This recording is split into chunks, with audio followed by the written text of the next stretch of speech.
Morning guys, so we are back in the garden where we were doing the fencing yesterday, and today we are going to make a start on the paving area. So first job for us to do is clear this up, get the plant pot off, lift all this decking, expose what we've got to deal with, what we're working with, and then start excavating. I've got all the tools I need here.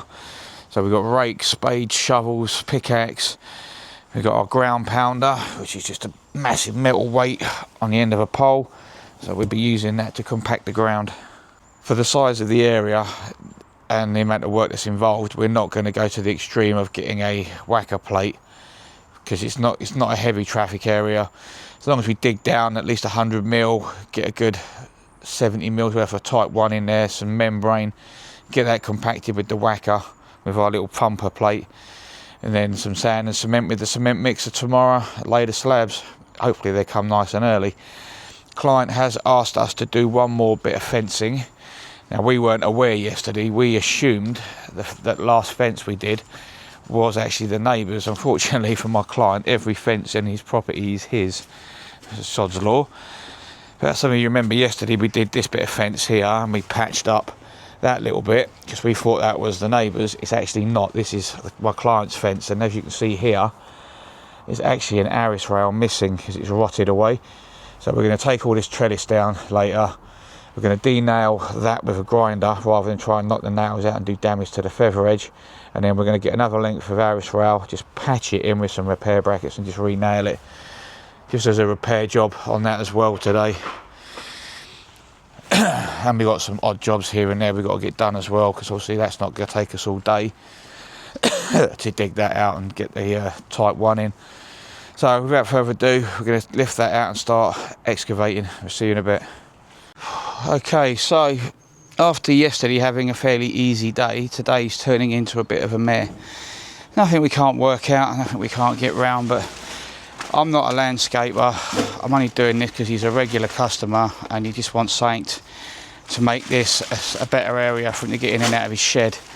So what we've come across is that area there is just sheer clay. You can see how far down we've dug. That's nearly 200 mil, and it is literally just solid clay. Basically what happens is, because the neighbour's garden is that much higher, all the rainwater comes down, washes across here. This is all made up ground. As you can see, it is literally just chunks and chunks of flint, and it is just ridiculous. You can't dig through it. I've tried. I've got a pickaxe here. I've been going at it, get it to that depth just to get. It's been hard enough.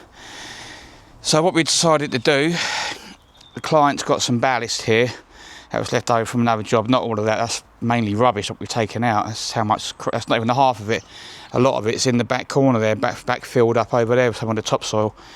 Because this here was literally from sort of there that way was all just loose topsoil, dug out, clay, soily. It's horrible stuff. So that's pretty solid there. It was a little bit soft, but it's now, because we threw some ballast down just to take the mud away, and it's hardened it up. But that just would not harden up. That's the worst part of where the water pools. So what we decided to do, and it's probably going to get earache for this from the landscapers. I'm not a landscaper. To get this so that we can actually do this, we are going to pour a small concrete slab in there, get it flat and level, or flat and a bit higher, and then we will weed mat the rest of this, type 1 this up. The slabs are only 32 mil, so we'll make sure we got 32 mil plus a good bed of concrete or cement underneath. And then we're going to weed mat this, put a thin bed, whack it down, get it as hard as we can. The type 1, this is going to be its finished point, and it's going to go uphill towards the shed, because the actual brickwork around here is actually pretty level. So if we can get our slabs to the same height as the brick here, coming slightly uphill, we should get a nice bed down, and it should be pretty solid. Again, it's not the right way of doing it, but the right way of doing it would mean getting a digger in here and digging this down and breaking this ground out, and that's, for a small area that they're going to walk in and out to use their shed, is a bit extreme. The other alternative would be to put an entire concrete base down But again, they don't want concrete, they want these slabs. So I think we've come up with the best alternative for something that's going to get very little traffic, and it's going to be bedded down nicely. So yeah, it should be fine, fingers crossed.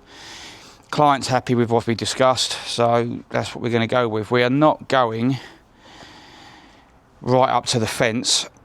We're going to come one slab short of the fence, which doesn't go up to the, just comes to sort of here on the shed, purely because they want us to do a price to rip this entire fence out all the way through with the neighbour as well, take that whole fence out, because the whole fence, you won't be able to see it, but I can exaggerate it with the level.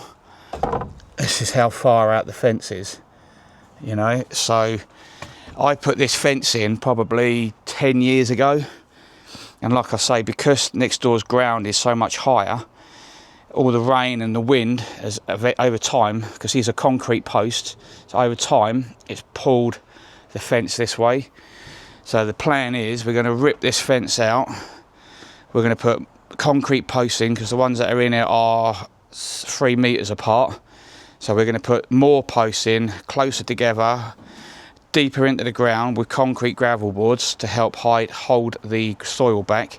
And then what we're going to do, we're not actually going to put any feather edge, we're going to do this, but we're going to do this on both sides. So you'll be effectively, you could see through into the neighbour's garden. But what we're going to do on one side, we're going to put weed membrane across, so it's black behind, so you can't see through, but it will allow wind to flow through, so that it creates less of a barrier for the wind. That way then hopefully we'll future-proof it and it will last a lot longer. But we've got 10 years out of it, so, and it's still solid, it isn't going anywhere, it is just purely the weight of the ground behind and the wind pushing it over slowly.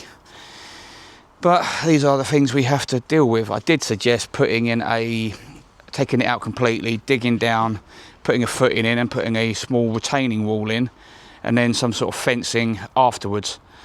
That way then you'd never have this issue ever again, because the wall would act as a retainer, but they didn't want to go down that road. So this was the next best alternative. But anyway, we're going to crack on. We're going to get this rubbish up the front, ready for the skip tomorrow.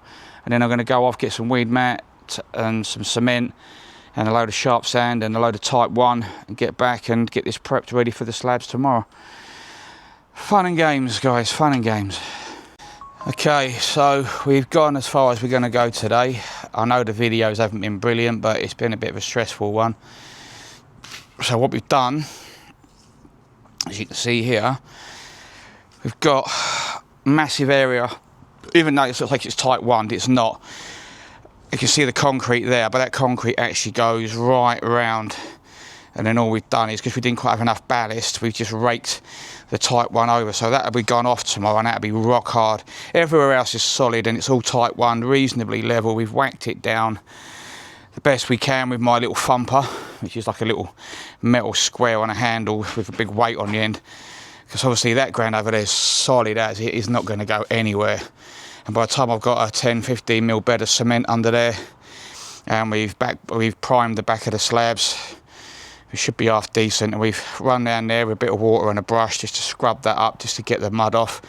Not going to go too mad. But yeah, that's where we've got to today. So we've had a good tidy up. We've still got to get all this gone, but that'll be tomorrow's job. The cement mix is all covered over there. So that'll all go in the van end of day tomorrow when we go and do a rubbish run. So fingers crossed that'll be all good. And we're just having a good clean now. We're just hosing down and washing all down their path and their patio and their driveway, where we've been going up and down with the barrow with the muck. But yeah, that's day 1 over. If we'd had the slabs here, we couldn't have done much more anyway because of that concrete. But if it weren't for that concrete and the slabs, we could have carried on laying slabs. But it is what it is. So I'm going to go see a client of mine who literally lives next door if they're feeling up to it. Ricky's going to stay here and finish cleaning, and then we'll be back tomorrow. So don't forget, guys, like, share, follow, subscribe to that YouTube channel, and we will see you in the morning. Bye bye.